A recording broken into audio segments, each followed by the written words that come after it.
Most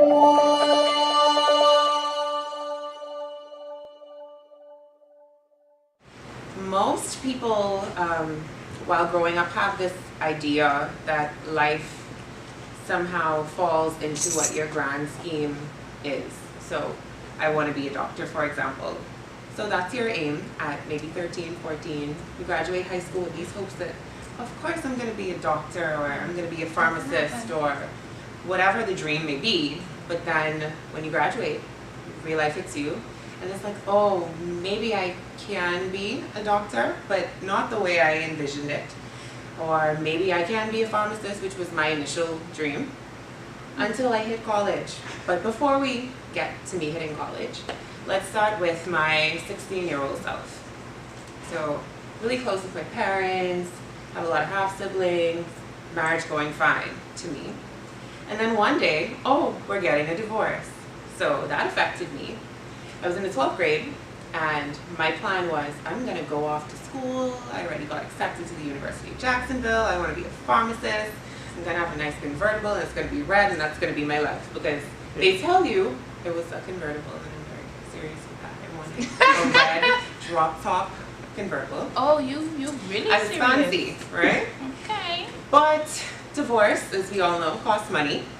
And oftentimes when couples split, finances split. So my plan that I had for myself was not as easily attainable as I thought it would have been initially. So I went with this grand scheme that I'll just go to COB instead. Not that COB, which it was called at the time, is a bad alternative, but it wasn't the vision that I saw that I would have, right? So people often call obstacles things that block you if you take your eyes off of a path, right?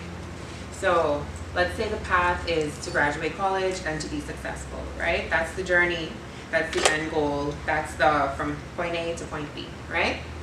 And all of a sudden I started seeing obstacles.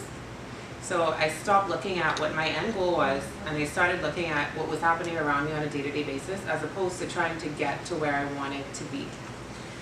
So that was an initial issue. So I started college. It was okay, but being a Family Island student, it wasn't the full college experience that most New Providence students get. So I was a bit uninspired, although I knew that a bachelor's degree is what I wanted. But I wasn't interactive or happy in the way that I was getting it, and I don't think I was ready yet. So that's graduating year of the divorce. So I find this passion that I'm tall, people find me attractive, let me do pageants and modeling. So my parents were relatively supportive, so I took 2 years off of college, and I decided that this is what I'm gonna do. I'm gonna travel the world, I'm gonna do prissy stuff, I'm gonna meet people from... Yeah, just a convertible, maybe from a less intellectual way, but I could still get it, right? And with putting hopes and aspirations in that, I found myself disappointed because it wasn't the same end goal. It was a means of being cultured or getting experience in the world and traveling and meeting people and getting life experience, but it still didn't fulfill what my path was. So I decided I was going to stop that. So this was maybe 2 years after graduating high school. And I decided I would go back to college. So by this time, I'm about 21, 22, and coming from a private school, everyone that I graduated with already had a bachelor's degree. So I would go on Facebook and I would see, oh, here I am with my bachelor's degree, yay, right? So we have people that are in medical school now, and we're only 21, 22, and here I am with only a few credits, starting college all over again.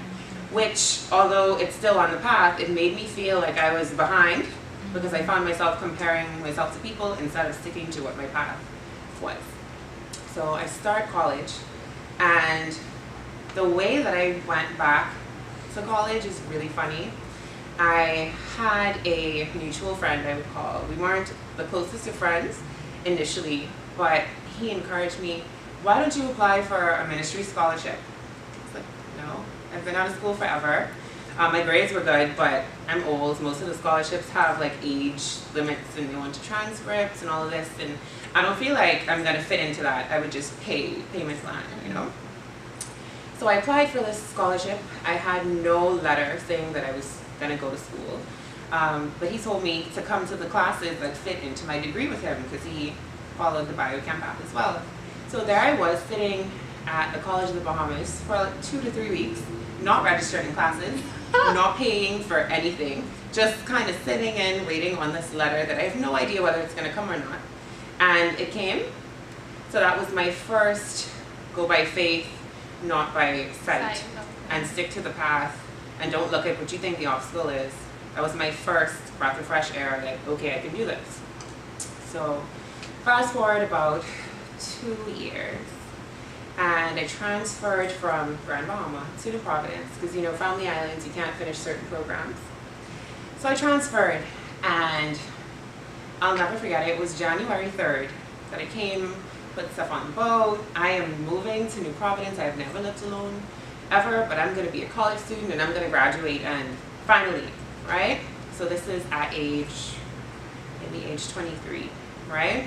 So I get on the plane, I arrive at this apartment, first night, all alone, and I break out in hives, the worst hives of my life.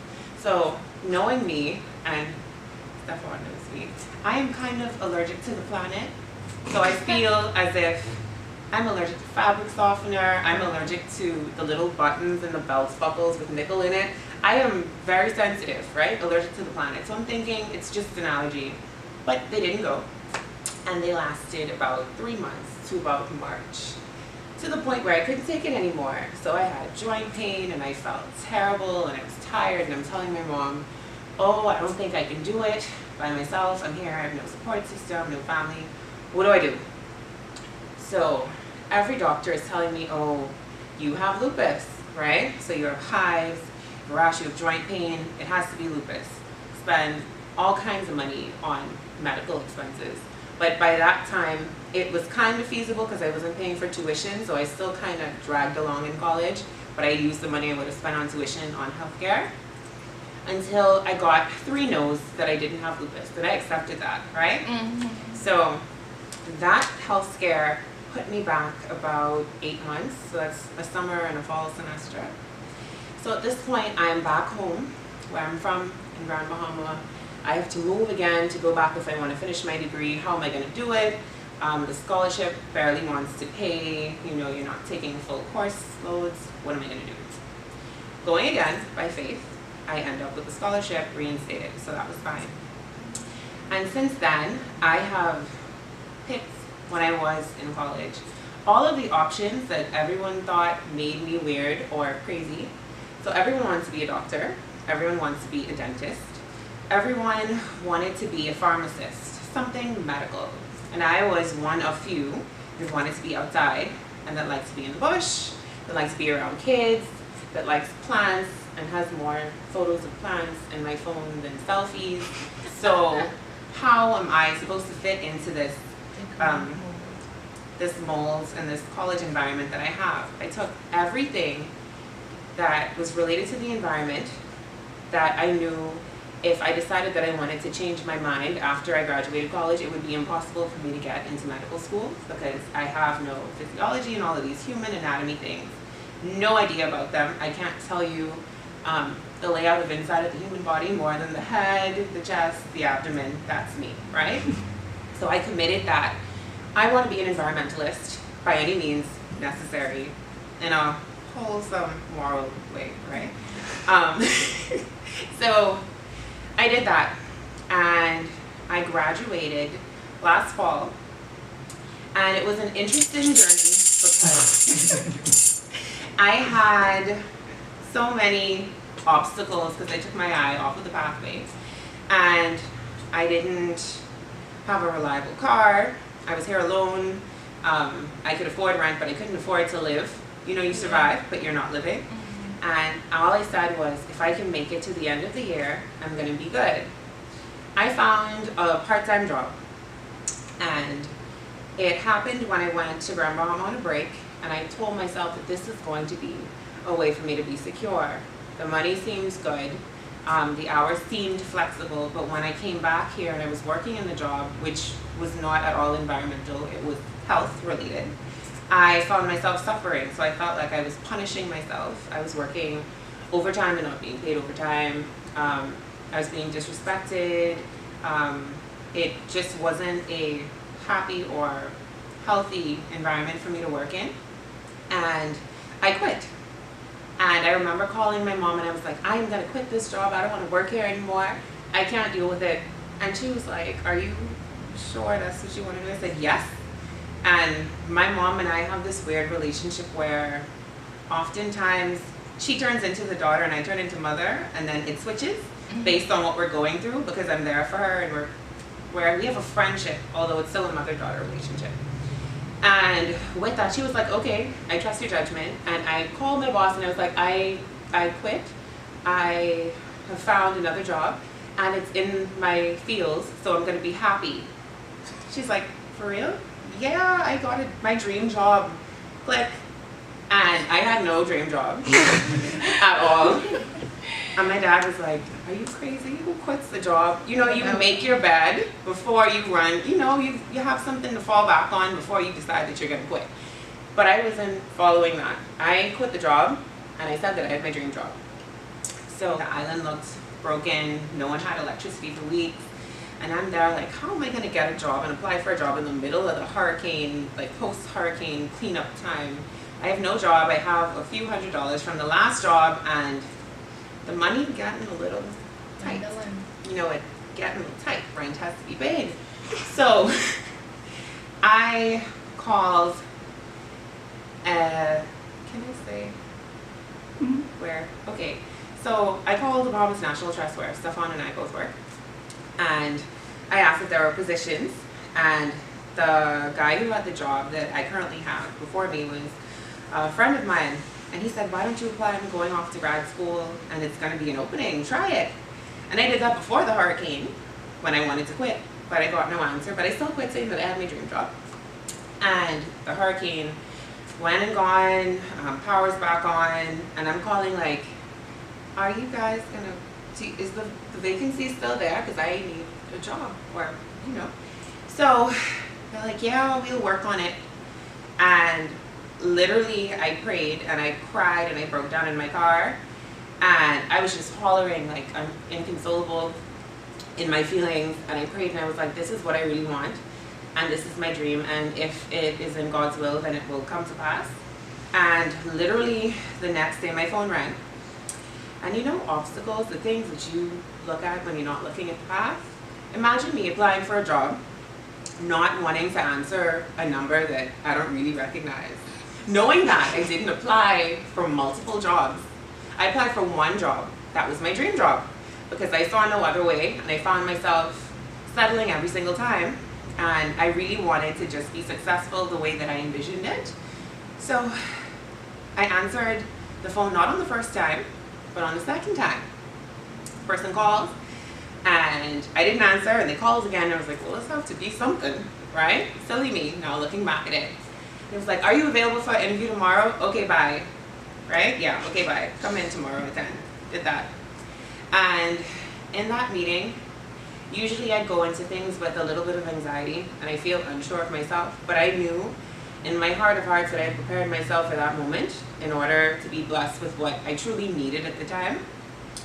And when I found out I got the job, which I found out in the interview, I went outside of the office and I parked the car and I cried for like 10 minutes. And I called my mom, and we were both on the phone crying. And I don't mean like the cute cry, it was the right?